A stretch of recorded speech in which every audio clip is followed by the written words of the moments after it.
Uma lúcida análise sobre os acontecimentos políticos com Henrique Prior.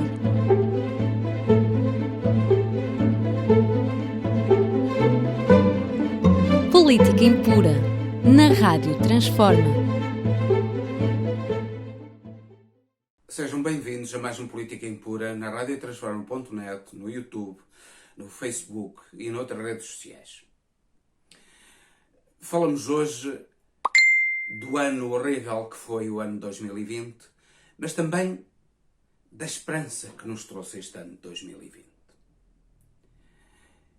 E pedimos que partilhem, que subscrevam o canal da radiotransforma.net e que coloquem gostos a fim de que este programa atinja os seus objetivos. Falaremos de 2020 realmente como um ano horrível. Foi um ano em que se verificou um sofrimento da humanidade, o encerramento da vida em todo o planeta como já não se via há 100 anos. A pandemia que assolou o mundo e que não poupou nenhum país, mas fustigou particularmente a Europa e os Estados Unidos e, muito gravemente, o Brasil, foi um acontecimento trágico que marcou o ano de 2020. Mas este acontecimento trágico trouxe também uma demonstração da esperança que o homem pode ter naquilo que, afinal de contas, tem constituído a grande força de transformação da humanidade, que é a ciência.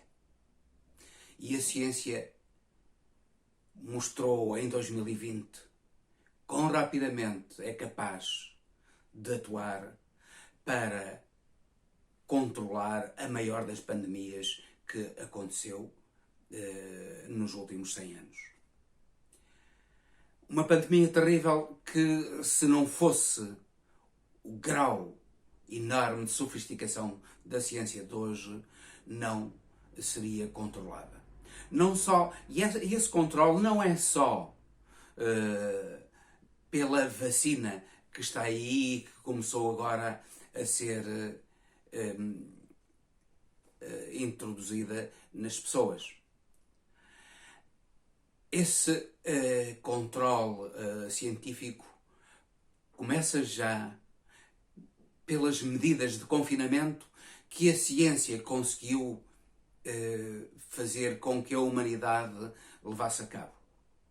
O uso de máscaras e a investigação das formas como se disseminava a pandemia foram essenciais para que a pandemia não fosse uma tragédia como foi a pandemia de 1918, 1920 e outras pandemias anteriores que foram trágicas para a humanidade.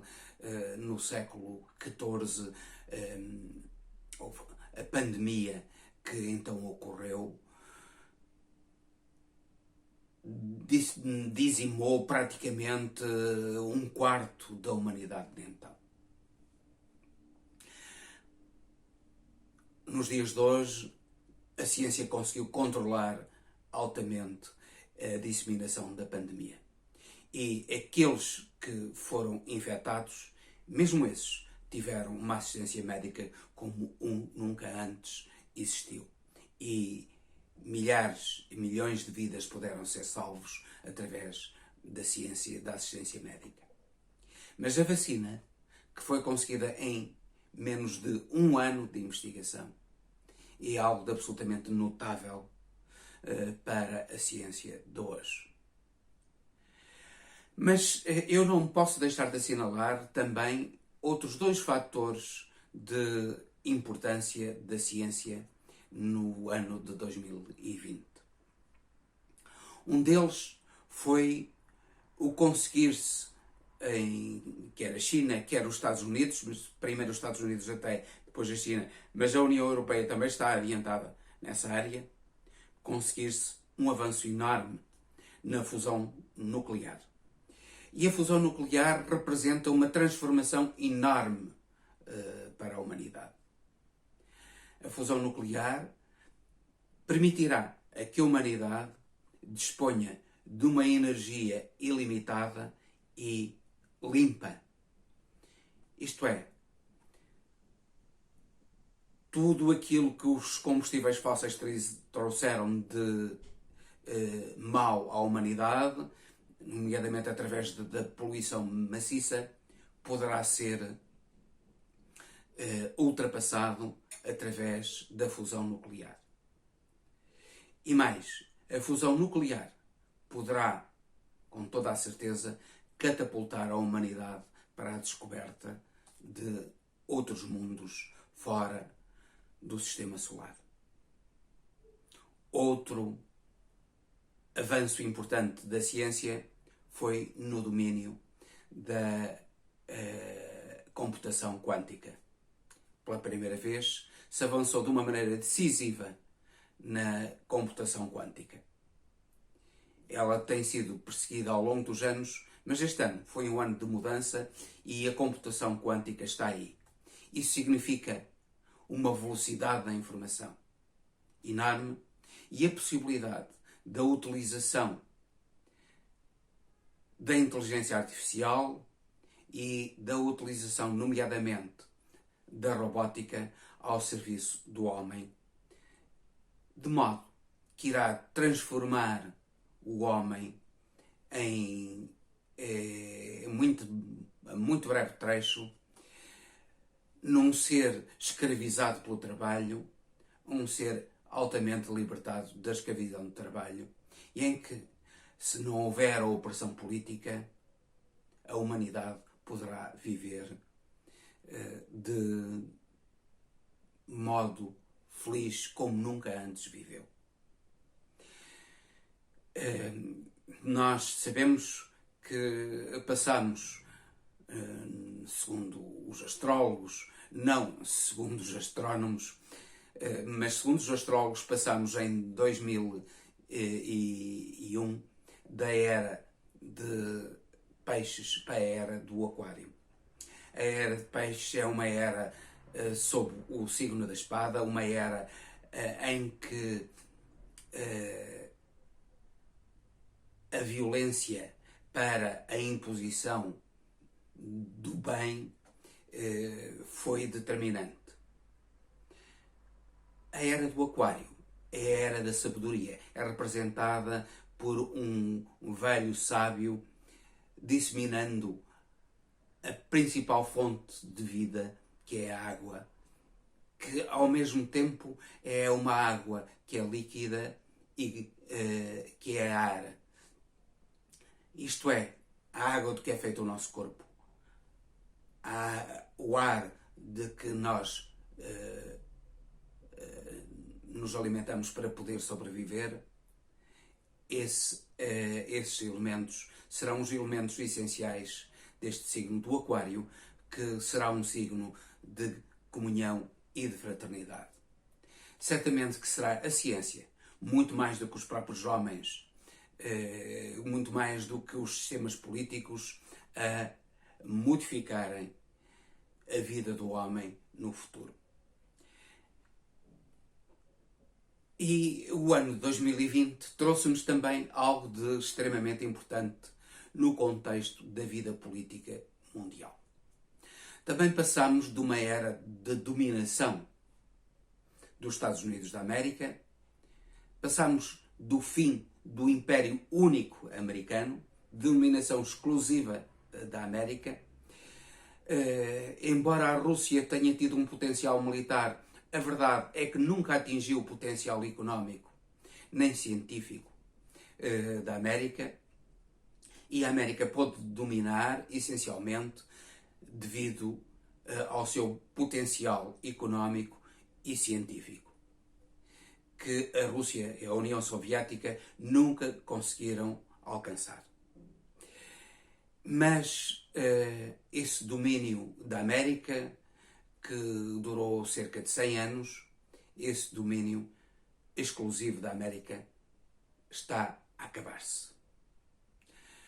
a China emerge também como outra potência a nível mundial. E este ano será o ano chinês. Será um autêntico ano do dragão, que é o ano por excelência benéfico da China. Este ano chinês mostrou até que ponto é que a China, com a sua economia altamente centralizada e planificada, conseguiu vencer o mercado americano.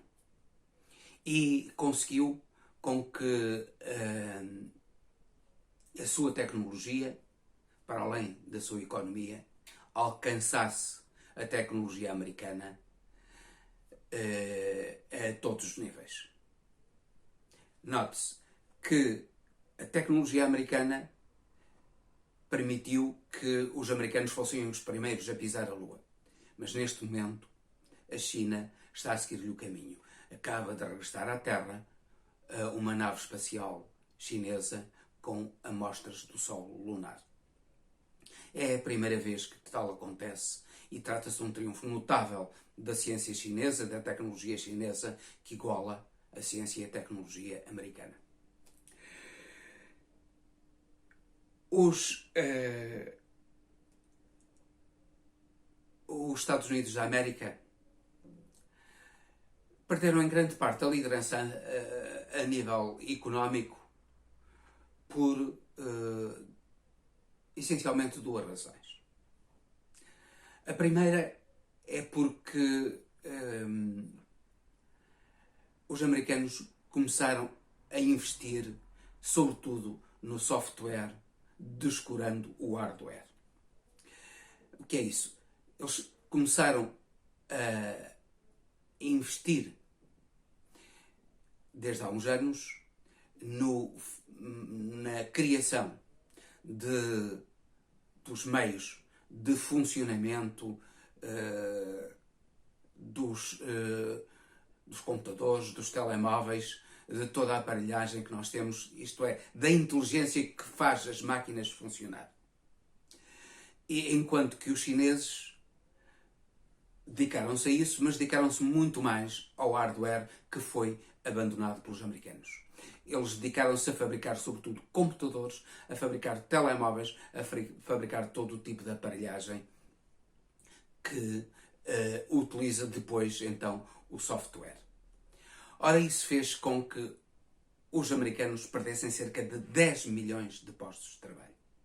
E que, neste momento, o mercado americano se visse dependente do mercado chinês para a exportação do seu software. É uma mudança enorme, uma relação enorme de dependência dos Estados Unidos da América em relação à China. E isto vai fazer toda a diferença no futuro. Os Estados Unidos da América, de um modo até semelhante à União Soviética e à Rússia, constituíram sempre um hard power. O seu poder era baseado na força, na violência. Não só uma força e uma violência internas, como se deu em alguns períodos da história americana, nomeadamente do macartismo, de maneira semelhante até à força e violência internas, embora incomparavelmente superiores, do stalinismo, mas também através da exportação dos seus modelos, dos seus interesses, através da violência, através da força para outros países. Estamos a falar da Europa de leste para a União Soviética e, de certo modo, da Ásia também para a União Soviética, como foi o caso da aventura no Afeganistão, e depois até no Vietnã e noutros países do sudeste da Ásia. Mas também estamos a pensar na forma como os Estados Unidos, ao longo destes 100 anos, encararam a América Latina. A América Latina era um autêntico quintal dos Estados Unidos da América. A sua colónia. Eles punham e depunham governos à sua medida e à maneira dos seus interesses. Ainda recentemente isso sucedeu no Brasil. Sucedeu noutros países, através de ditaduras militares sangrentas, como sucedeu no Chile, como sucedeu também no Brasil, como sucedeu na Argentina, no Uruguai, na Bolívia, em muitos países da América do Sul e da América Central, até no México, indiretamente. Esses países da América Central e do Sul foram autênticas colónias americanas durante o século XX. Curiosamente, o século XX trouxe-nos um sinal da enorme decadência. O século XX, ou melhor, eu estou a falar, o ano de 2020 trouxe-nos um sinal da decadência do poder americano e de até que ponto os americanos falharam, talvez pela primeira vez, no seu grande golpe, como sucedeu na Bolívia. Os americanos levaram a cabo um golpe que destituiu do poder Evo Morales, mas esse golpe correu-lhes mal. Logo a seguir, numas eleições livres, vigiadas pela União dos Estados Americanos, o candidato do partido de Evo Morales voltou a ganhar o poder com uma maioria esmagadora. Isto é, o golpe levado a cabo pelos americanos foi um golpe de curta duração, ou de muito curta duração, e a democracia demonstrou o triunfo dos valores essenciais da fraternidade contra os quais se levantou o Império Americano. Repare-se que a China já não é apenas o país fornecedor de mão de obra barata, como em 1990, com a queda do Império Soviético, o encararam os americanos. Depois da queda do Império Soviético, iniciou-se um período de arrogância com a era Reagan e com a era de Bush pai e Bush filho, e de certo modo até com Bill Clinton,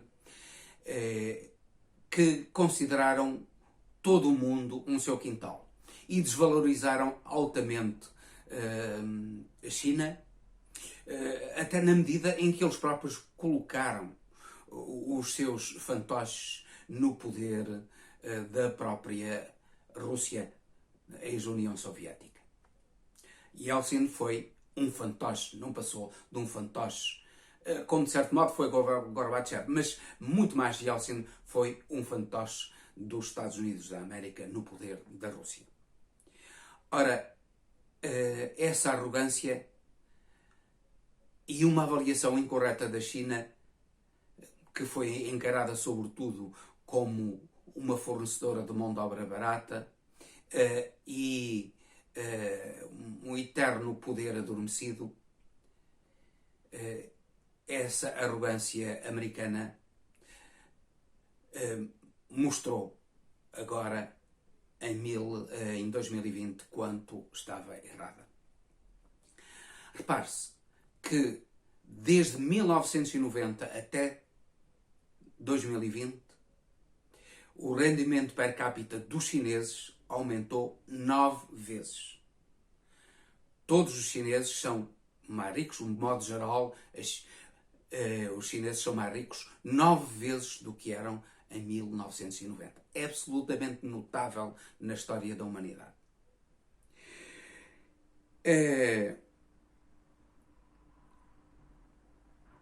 Os chineses têm, neste momento, na classe média, qualquer coisa como 450 milhões de habitantes, ou de cidadãos. Isto é, a totalidade, mais metade da população dos Estados Unidos da América pertencem à classe média chinesa, fazem parte da classe média chinesa.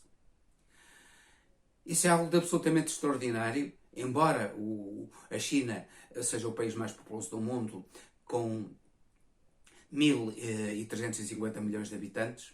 A verdade é que uma grande parte da sua população pertence já à classe média. E isso significa uma mudança da procura, uma mudança do consumo a nível mundial. Durante um século, os americanos foram o principal fator da procura e do consumo a nível mundial. Neste momento, a China é o principal fator do consumo e da procura a nível mundial.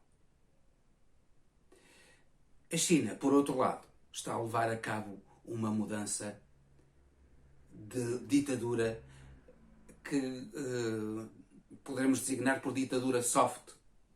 Eles não procuram dominar pela violência, eles procuram dominar pelo poder económico.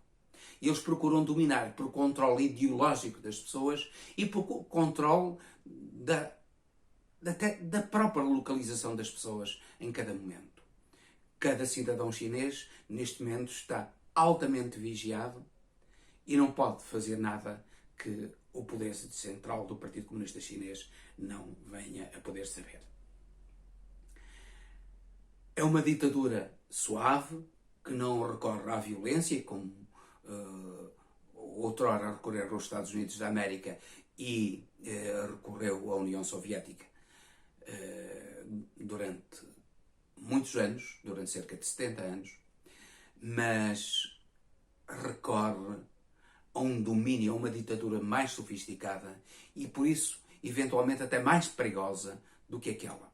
Porque é uma ditadura que não se mostra, uma ditadura que se esconde, uma ditadura que controla a mente, uma ditadura que controla as pessoas sem mostrar que as controla através da tecnologia e que pode fazer das pessoas apenas súbditos de um Partido Comunista, de um Comitê Central, de um líder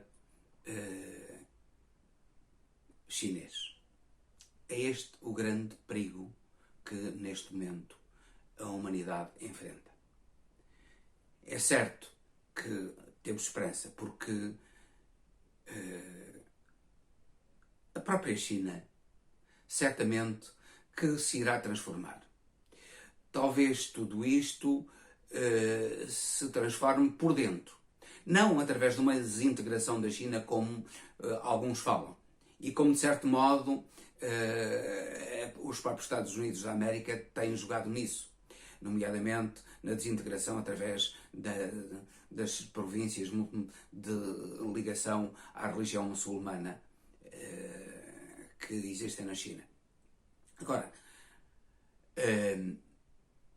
talvez o próprio Comitê Central, o próprio Partido Comunista Chinês, a partir de determinado momento, irá dentro dele, temos essa esperança,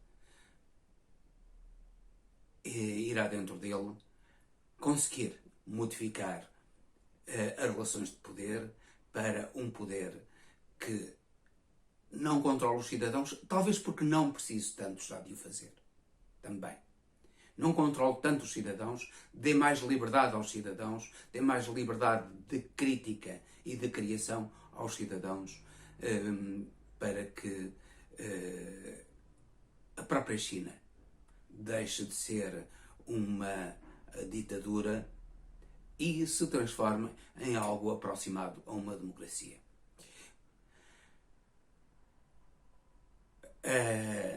O sucesso da China será certamente o sucesso do mundo no futuro. Temos esperança que isso aconteça e que o futuro, que afinal de contas, ainda recentemente, um filósofo israelita, Yuval Noah Harari, disse que estava aí às portas com a possibilidade de entre 30, 50, no máximo 100 anos, o homem descobrir todos os mecanismos da vida e da morte, que o mundo, com este avanço científico e com um controle democrático do poder, um controle que pode ser exercido também através dos meios à disposição da humanidade, neste momento o Facebook, o Instagram, o Twitter e outras redes sociais, não são só lixo, servem também de instrumentos importantes de controle e denúncia do poder. Esperamos que os poderes sejam controlados de modo a não poderem controlar essas redes sociais de uma maneira que elas funcionem apenas em seu benefício, mas funcionem em benefício de toda a humanidade. E com este sinal de esperança, despeço-me com amizade até ao próximo Política Impura, em que iremos falar não só de Portugal, do Brasil, da Europa, mas também de todos os países da lusofonia tão importantes para este projeto de rádio da radiotransforma.net. Peço-lhes, finalmente, que partilhem, que coloquem gostos e que, sobretudo, subscrevam no YouTube o canal da radiotransforma.net. Uma lúcida análise sobre os acontecimentos políticos com Henrique Prior.